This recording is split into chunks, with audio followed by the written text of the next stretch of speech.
Now, these three core measures of success we've discussed, sales revenue, share, margin, they're all after the fact. They measure what we've already achieved.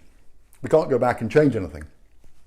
We've estimated the likely future business through the pipeline, but now we want to know how likely we are to be successful over the longer term. Are we doing all the right things?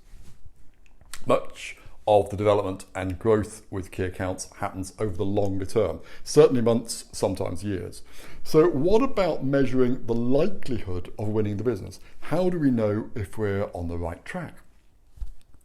If the average time to win new work is, say, 9 months, then where should we expect to be in, say, 5 months in order to know that we're on the right track? We need to be able to identify the forward indicators of the business.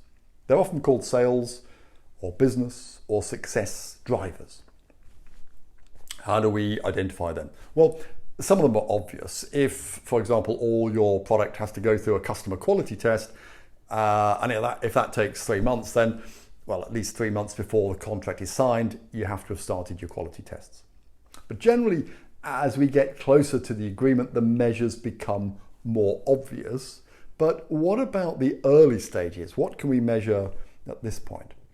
Well, of course, the exact measure will depend on your industry and your processes. But as an example, many companies have realized that the seniority and the range of their relationships with the key accounts own managers will have a direct impact on the longer term business growth. So you should measure the number and level of your relationships. In general, the more senior and wider across the business generally means more successful over the longer term. Whatever you select, you need to find just a very few measures of performance, and you should aim to correlate them over the longer term, really to ensure they are truly the right measures of success. So to help think about this, let's look at a couple of examples. The first is from a professional service firm. It develops promotional concepts for consumer goods companies. They're selling to generally quite large global companies with very strong procurement functions. So they're obliged to work through procurement, although procurement are not making the purchase decision. That decision is made by the senior marketing managers, and the level will depend really on the type of activity at the time. When this account team looked at what drives success, they found, I guess not too surprisingly, that the success of the promotional activity itself, the work they're doing, is very important in the continuing relationship. They also discovered, though, that when they had regular contact with the chief marketing officer, then they were much more likely to win more business.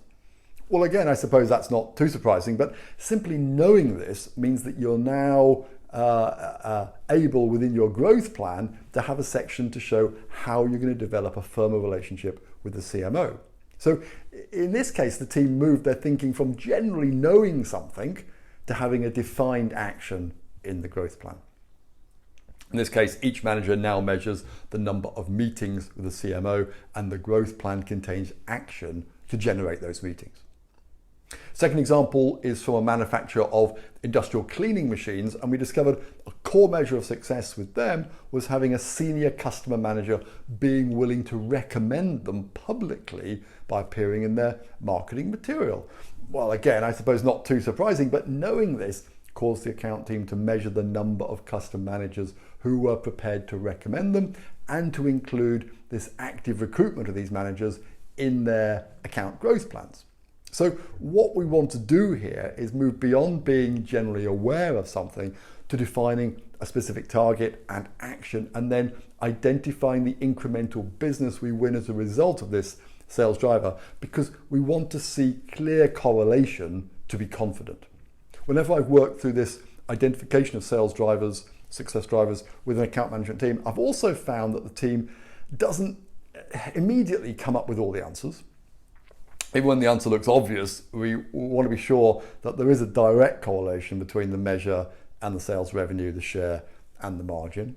For example, one team had a very good net promoter score, which sounds great, yet they couldn't actually find any correlation between this score and their growth. In their case, other measures were found to be rather more important.